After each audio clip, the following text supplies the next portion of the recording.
Olá, dedicado aluno e aluna, tudo bem com você? Eu sou o professor Leandro Guimil, o meu sinal é... Bem-vindos ao projeto Aprender Além da Escola, do Centro de Mídias e Tecnologias Educacionais da CEMED, Manaus. Hoje iremos estudar e aprender mais sobre os mapas, melhor, sobre os elementos no mapa.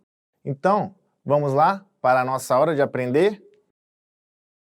A nossa aula de hoje será muito importante para compreender sobre as diferenças entre imagem gráfica e um mapa, funções dos principais elementos que compõem o mapa, uso e principais aplicações da legenda de um mapa.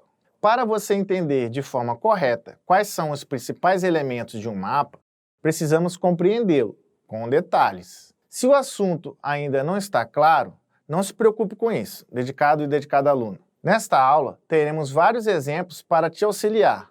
Mas calma, antes vamos lembrar um ponto importante, já abordado nas nossas aulas anteriores. O que é um mapa? Mapa, suas características. O mapa nada mais é que uma redução em escala matemática, ou seja, a redução de qualquer parte de um espaço convertida em um plano. Mas para transformar essa imagem gráfica em um efetivo mapa, é preciso ter elementos gráficos que complementem e validem as informações descritas em uma linguagem cartográfica universal. Isto é, que todos possam entender ou traduzir. E quais são esses elementos? Professor, já irei explicar, fique atento. Já iremos apresentar cada um desses elementos, pois são essenciais para a compreensão de um mapa em sua totalidade. A partir dessa aula, você perceberá que nem sempre os mapas apresentam todos os seus elementos. São vários símbolos necessários para que uma imagem gráfica possa ser diferenciada de um verdadeiro mapa. Logo, é preciso conhecer esses instrumentos, saber o que eles são, o que informam, pois o mapa é uma forma de linguagem científica. Agora, vamos aprender os 5 principais elementos de um mapa, principais elementos do mapa. Em geral, os elementos costumam estar nas seguintes posições no mapa. Acima do mapa temos o título. No centro, abaixo, temos a orientação. No lado direito, abaixo, temos a escala. E também, no lado direito, abaixo, temos a fonte. E, finalmente, no lado direito, temos a legenda.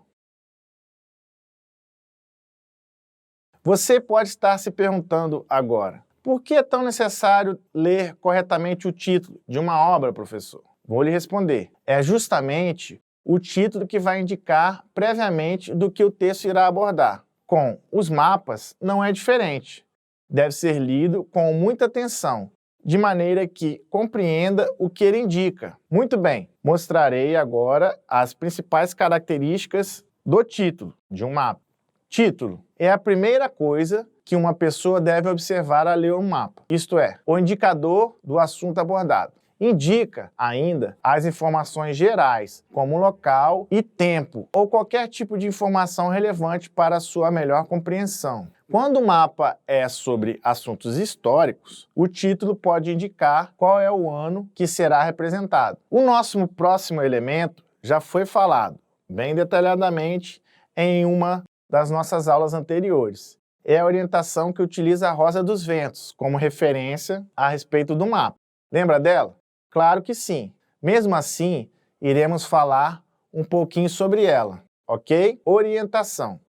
A orientação, normalmente, é a Rosa dos Ventos que aparece no mapa, indicando os pontos cardeais. Pode ser usada também de forma simplificada. Uma seta indica apenas o norte com a letra N. Permite que o autor do mapa mostre a posição referente de forma correta no mapa. Outro elemento é um recurso da matemática, que usamos para representar de forma correta a proporção entre a realidade e a sua representação. Calma, não iremos fazer nenhum cálculo matemático agora. Faremos apenas uma apresentação sobre a sua função no mapa. O que é a escala. Sem ela, não podemos saber qual é o tamanho da área na realidade, isto é, indica o número de vezes que na área real foi reduzido para o mapa.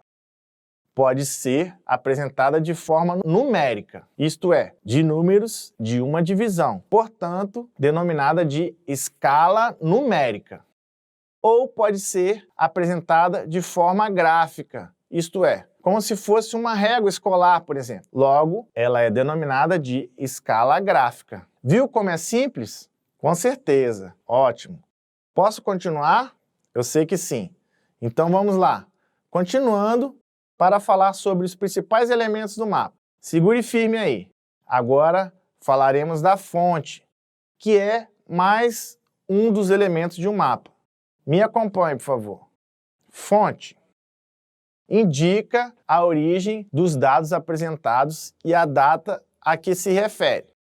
O autor deve informar quais bases de dados usou no mapa ou ainda quais são as instituições que elaboraram o mapa. Apresenta-se normalmente na base do mapa. Eu sei que você já usou ícones, emojis e figurinhas em alguma conversa nas redes sociais. Olha só que legal esse próximo elemento. Podemos dizer que os cartógrafos e geógrafos já usavam imagens gráficas antes mesmo da internet existir, pois nosso próximo elemento usado em mapas chama-se legenda. Vamos analisá-lo com detalhes a seguir. Vamos lá. Legenda. Organiza e agrupa as informações em um mapa. Portanto, decodifica os símbolos que são empregados na representação. Os símbolos podem ser apresentados na forma de ícones, cores combinadas ou aleatórias, linhas de espessuras diferentes, dentre outras opções. Normalmente, está localizada abaixo nos mapas, podendo variar de acordo com o autor. Mas calma, os símbolos apresentados na legenda dos mapas não são escolhidos aleatoriamente, ou seja, sem critérios.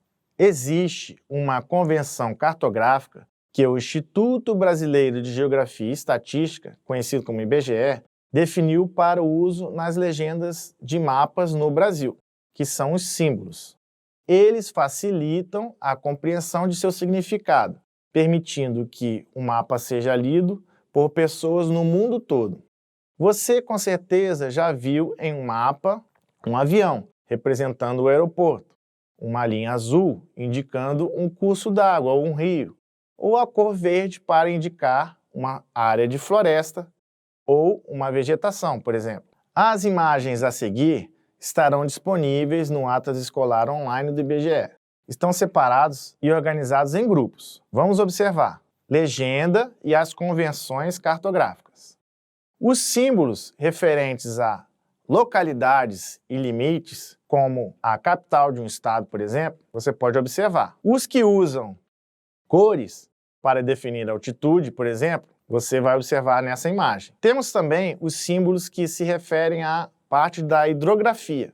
Referem-se aos cursos de água, como o nosso Rio Negro, por exemplo. Os símbolos que indicam os sistemas de transporte, como a rodovia federal que temos aqui na nossa região, a BR-174, que passa pelo território da cidade de Manaus, por exemplo. Agora que você já sabe tudo sobre símbolos usados na legenda, vamos fazer uma atividade diferente, misturando a geografia com os emojis, como esses que estamos acostumados a usar nas redes sociais. Depois que você fizer essa atividade, você pode também fazê-lo com seus amigos, colegas de classe ou com a sua própria família. Tenho certeza que eles também irão gostar dessa brincadeira. Vamos lá? Tente completar os emojis com os nomes das capitais do Brasil. Você vê do seu lado direito. Então vamos lá para a primeira tentativa. Qual que seria a capital que se aproxima mais desses dois emojis? Seria Boa Vista. Olha só que interessante, dá para você descobrir, hein? Vamos tentar mais uma. Esse próximo emoji, vamos lá, alguns segundinhos. Qual a capital seria? Palmas, é claro, essa ficou muito fácil. Capital do estado de Tocantins. Vamos para o próximo. A capital Vitória, no Espírito Santo. Ó, tá ficando fácil. Agora eu tenho certeza que você vai acertar o próximo. Qual que seria o próximo emoji? Ah, essa ficou muito fácil. Com certeza você saberá responder. Exatamente, Natal, Papai Noel. Natal, capital do Rio Grande do Norte. Temos mais duas. Essa aí qual seria? Vamos lá? Fortaleza, capital do Ceará. E o último, claro que você já sabe, que é Rio Branco, capital do Acre. Olha lá. Gostaram da brincadeira com os emojis, formando códigos para adivinhar as capitais do Brasil? Repita isso e treine em casa. Com certeza você vai lembrar de outros e vai conseguir construir novas capitais também. Pronto, agora já estamos preparados para avançar. Caso você tenha alguma dificuldade, pause o vídeo e anote todas as suas dúvidas em seu caderno de geografia. Em seguida, reveja esta videoaula, é claro. Certo, dedicado e dedicada aluno? Vamos exercitar os nossos conhecimentos? Chegou a hora da atividade.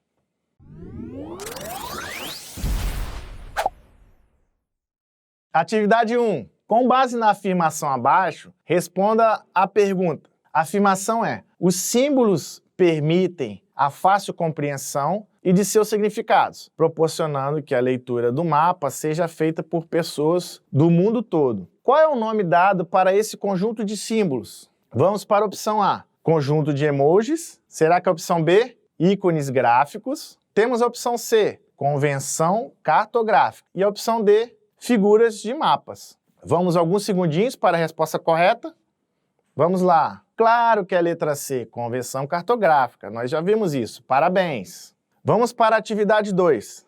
Atividade 2. Existem 5 principais elementos necessários para que uma imagem gráfica possa ser diferenciada de um verdadeiro mapa. Cite 2 exemplos de elementos de um mapa. Temos a opção A, símbolo e títulos. Opção B, forma e escala. Opção C, título e orientação. E a opção D, fonte e lugar. Essa eu tenho certeza que você irá acertar. Alguns segundinhos. Vamos para a resposta correta. Muito bem, letra C novamente. Título e orientação. Tenho certeza que você acertou. Vamos para a nossa atividade 3. Qual é o primeiro elemento que uma pessoa deve observar ao ler um mapa? Isto é, o indicador do assunto abordado. Vamos para as opções. Temos a opção A, título. Temos a opção B, escala. Temos a opção C, orientação. E a opção D, fonte. Vamos lá, alguns segundinhos. Vamos para a resposta correta. Muito bem, letra A, título. Parabéns, essa eu sei que você acertou. Agora, vamos lembrar um pouco do que vimos na aula de hoje. Chegou a nossa hora da revisão.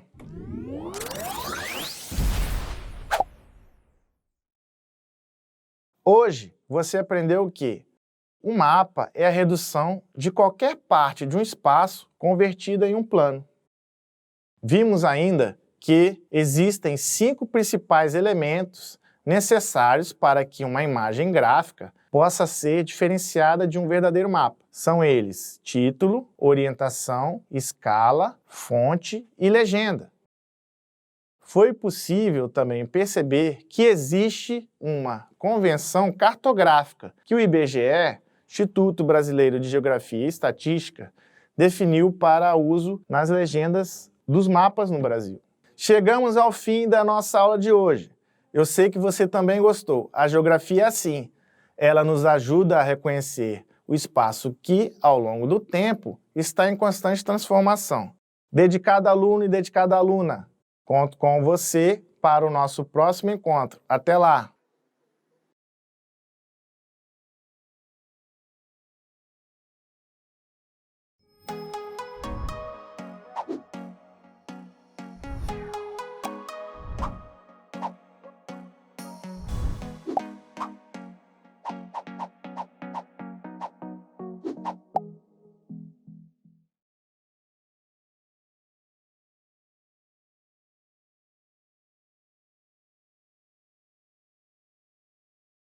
Oi, tudo bem com você? Olha eu aqui novamente, professora Vanessa. O meu sinal na comunidade surda é... Muito bem-vindo ao projeto Aprender Além da Escola, um projeto do Centro de Mídias e Tecnologias Educacionais da CEMED Manaus. Hoje iremos estudar sobre o corpo humano, especificamente sistema respiratório. Então vamos lá para a nossa hora de aprender? Vamos iniciar nossa aula observando esta imagem. O que esta imagem retrata? Crianças andando de patins com um adulto, não é mesmo? Você já percebeu que quando você anda de patins ou faz alguma atividade física, a sua respiração fica mais rápida, o seu coração bate mais rápido e a sensação de calor aumenta, além do rosto ficar vermelho? Aposto que você já sentiu alguma dessas sensações, não é? Existem dois sistemas do corpo humano trabalhando para que o corpo exerça atividade física de forma tranquila. São eles o sistema circulatório e o sistema respiratório. O sangue, ele bate mais forte para levar mais oxigênio e nutrientes para o corpo. Como o fluxo de sangue aumenta, algumas partes do nosso corpo ficam vermelhas. Além disso, a respiração fica mais rápida para que o corpo possa captar mais gás oxigênio para ser usado. Você reparou que tanto o sistema circulatório quanto o respiratório utiliza o gás oxigênio? O gás oxigênio é um dos componentes do ar atmosférico. O ar atmosférico é composto por vapor de água e gases. A quantidade de vapor de água na atmosfera determina o nível de umidade do ar. Portanto, quando essa quantidade de água no ar é pequena, significa que o ar está seco. E quando esta quantidade de água no ar está grande, significa que o ar está úmido. A água entra na atmosfera através de dois processos. A transpiração dos seres vivos nos animais comumente ocorre através do suor e a evaporação, que é a liberação de água dos rios, lagos e oceanos. O gás que está em maior quantidade na atmosfera é o gás nitrogênio. O segundo gás com maior quantidade na atmosfera é o gás oxigênio. Em pequena quantidade existe o gás carbônico e alguns gases chamados gases nobres. Os gases nobres são gases raros e, por isso, estão em pequenas quantidades no ar. Eles são o gás hélio, neônio, argônio, criptônio, xenônio e radônio. No caso do gás oxigênio, quem produz esse gás são as plantas e algas. Elas liberam o gás oxigênio no ambiente. Quando as plantas e algas liberam o gás, esse gás é utilizado por outros seres vivos. Os seres vivos, por sua vez, liberam o gás carbônico. Este gás carbônico liberado é utilizado pelas plantas e algas para a produção de gás oxigênio. Dessa maneira, fecha-se um ciclo, o ciclo do oxigênio. O gás oxigênio é indispensável à respiração. Na respiração existem dois processos. A inspiração, onde nós colocamos o ar para dentro do corpo, e a expiração, em que colocamos o ar para fora. Dentro do nosso corpo, o gás carbônico se junta a um açúcar e produz água, gás carbônico e a energia necessária à realização de todas as atividades do corpo. Nós respiramos a todo momento, inclusive quando estamos dormindo. É um movimento involuntário, logo não depende da nossa vontade, embora seja possível controlar a respiração dentro aí de certos limites. O centro de controle da respiração se localiza no bulbo raquidiano, que fica em nossa cabeça.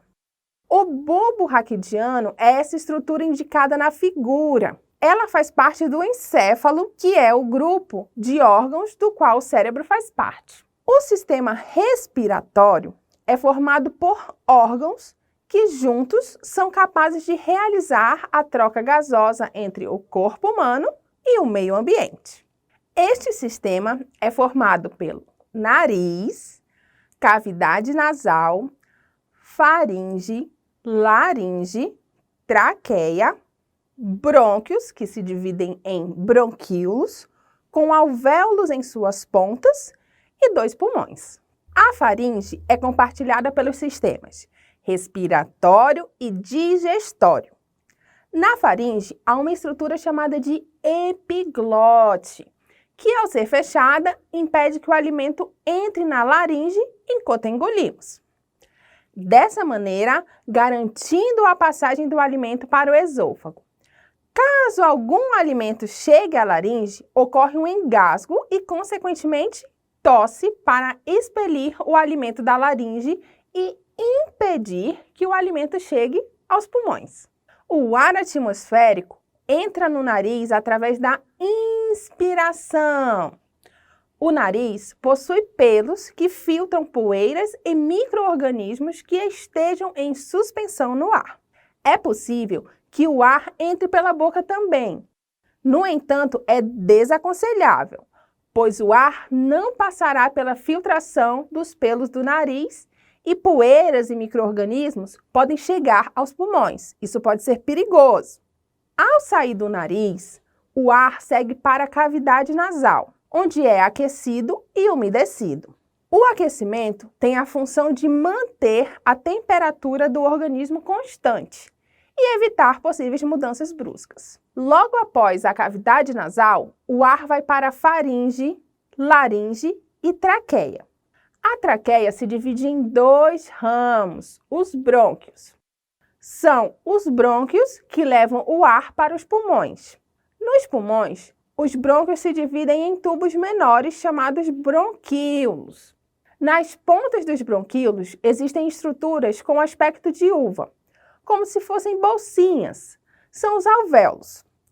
Neles é que ocorrem as trocas gasosas, processo conhecido como hematose. Resumidamente, o ar entra pelo nariz, é filtrado, em seguida aquecido e umidificado pelas cavidades nasais, posteriormente faz todo o caminho do sistema respiratório para chegar aos alvéolos e então ocorre a troca gasosa. Ou seja, o gás oxigênio vai para a corrente sanguínea e segue para o restante do corpo. E o gás carbônico, por sua vez, é expelido e retorna à atmosfera através da expiração. O ato de inspiração e expiração ocorre com o auxílio de alguns músculos, os intercostais e o diafragma. Na inspiração, o diafragma se contrai, aumentando a possibilidade de volume da caixa torácica e, consequentemente, fazendo o ar entrar. Já na expiração, o diafragma se distende, relaxando e, consequentemente, o ar sai com o menor volume da caixa torácica. Nesses processos, os músculos intercostais auxiliam o tempo todo. Perceba na figura o diafragma se contraindo, fazendo o volume da caixa torácica aumentar, o que faz o ar entrar. Isso é chamado de inspiração.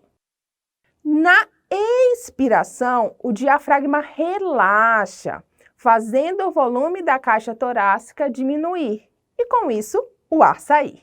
Veja que os pulmões ficam dentro da caixa torácica, que é uma estrutura formada por ossos como as costelas, que tomam forma de caixa protegendo esses órgãos. Vamos para um experimento para facilitar a sua aprendizagem? Nesse experimento, vamos construir um modelo que representará a entrada e saída de ar. Para este experimento, você vai precisar dos seguintes materiais: uma garrafa PET de 2 litros, 3 bexigas ou balões, dependendo de como você chame, tesoura, de preferência sem ponta, hein? 2 tubos de canetas já sem carga, linha, massinha de modelar e fita adesiva. Vamos lá? Primeiro, corte a garrafa ao meio assim como essa imagem. Depois, tampe com fita adesiva o furo lateral dos tubos de caneta. Observe aí nessas imagens. Terceiro passo, coloque na ponta de cada caneta um balão e use a linha para prendê-lo. Deixe bem fixo, ok? Quarto passo, encaixe os tubos de caneta dentro da garrafa PET e use massinha de modelar para prendê-los. Quinto passo, corte um pouco abaixo do bico do terceiro balão. Em seguida, prenda a parte larga com fita adesiva na parte larga da garrafa PET. O experimento está pronto. Neste experimento, a garrafa PET representa a caixa torácica. Os tubos de caneta, o caminho do ar do nariz até os brônquios. Os balões dentro da garrafa PET, os pulmões. E o balão ao fundo da garrafa PET, o músculo diafragma. Vamos à experiência? Puxe o centro do balão, que está na parte cortada da garrafa, para baixo. Note que os balões que estão dentro da garrafa PET enchem-se de ar. Isso acontece também quando inspiramos. O diafragma desce e os pulmões enchem de ar. Agora, solte a bexiga. Perceba que os balões de dentro da garrafa PET secam. Similar a isso, ocorre na expiração. Quando expiramos, o diafragma sobe e o ar sai dos pulmões. Gostou? Fica muito mais fácil aprender a partir de experimentos, não é mesmo? Você sabia que o sistema respiratório pode ser afetado por doenças? São as doenças respiratórias. As doenças respiratórias são doenças que afetam os órgãos do sistema respiratório. Algumas dessas doenças são originadas de variações genéticas, que podem alterar forma ou função dos órgãos do sistema respiratório. Por exemplo, a asma. Entretanto, a maioria das doenças respiratórias estão atreladas ao estilo de vida ou qualidade de ar. Em outras palavras, exposição a poluentes atmosféricos, produtos químicos, cigarros e agentes patogênicos, como alguns vírus e fungos, podem ocasionar doenças respiratórias. De acordo com a duração, as doenças respiratórias podem ser classificadas em agudas ou crônicas. Doenças agudas são aquelas que iniciam rapidamente e duram até 3 meses. Doenças crônicas têm início gradual, devagar, e duram mais do que 3 meses. Algumas doenças agudas são gripe, faringite, pneumonia, bronquite aguda e Covid-19. Todas as doenças que têm seu nome finalizado por "ite" são inflamações em alguma estrutura. Assim, faringite é inflamação na faringe e bronquite é uma inflamação nos brônquios. Já exemplos de doenças crônicas são sinusite, asma e rinite crônica. Vamos testar um pouco do que conhecemos hoje? Chegou a hora da atividade. Atividade 1. O caminho que o ar percorre até chegar aos alvéolos é constituído por... Então, aí você tem 5 alternativas. Você tem que marcar a alternativa que corresponde ao caminho que o ar percorre até chegar aos alvéolos. A alternativa A diz o seguinte: cavidades nasais, boca, faringe, esôfago, traqueia, brônquios e bronquíolos. B, cavidades nasais, faringe, laringe, traqueia, brônquios e bronquíolos. Letra C, cavidades nasais, faringe, esôfago, brônquios e bronquíolos. Letra D, cavidades nasais, faringe, laringe, traqueia, esôfago e bronquíolos. E a alternativa E, cavidades nasais, laringe, faringe, estômago, brônquios e bronquíolos. Qual é o caminho que percorre o ar até chegar aos alvéolos? Esse caminho está na alternativa B, cavidades nasais, depois ele vai para faringe, laringe, traqueia, brônquios e bronquíolos. Atividade número 2. Qual dos órgãos seguintes é comum ao sistema respiratório e digestório? Novamente, nós temos 5 alternativas. Qual é a alternativa correta? Vamos ler aí as alternativas. Em A, temos faringe, B, laringe, C, traqueia, D, brônquios e E, bronquíolos. A resposta correta é a letra A, faringe. Lembra, eu falei na aula de hoje que a faringe é o órgão que é comum ao sistema respiratório e também ao sistema digestório. Vamos para a próxima atividade, atividade de número 3. Ela diz o seguinte: que nome recebe a estrutura do sistema respiratório que se apresenta como um tubo, é constituída por cartilagens em formato de C e se ramifica em 2 brônquios? Você tem, então, 5 alternativas novamente. Faringe, na letra A. Letra B, laringe. Letra C, traqueia. Letra D, bronquíolos. E letra E, alvéolo. Você tem que lembrar aí da estrutura do sistema respiratório que nós falamos na aula de hoje. A alternativa correta é a letra C, traqueia. E aí, você acertou as questões? Se acertou, parabéns, show de bola! Agora, se você errou alguma, repita, refaça, tenho certeza que você vai acertar. Agora, chegou a hora de relembrar o que nós vimos na aula de hoje. Chegou a hora da revisão.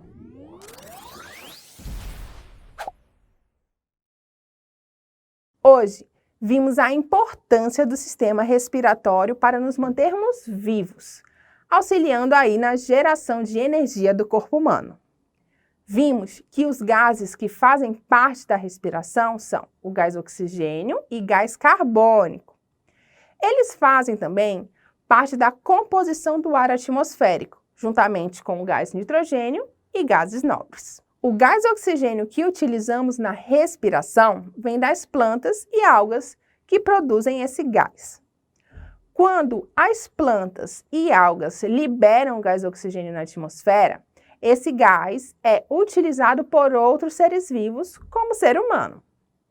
Os seres vivos, por sua vez, liberam o gás carbônico. Esse gás carbônico liberado é utilizado pelas plantas e algas para a produção de gás oxigênio. Dentro do nosso corpo, o gás oxigênio se junta a um açúcar e produz gás carbônico e a energia necessária à realização de todas as atividades do corpo. Além disso, conhecemos os componentes do sistema respiratório e como ele funciona.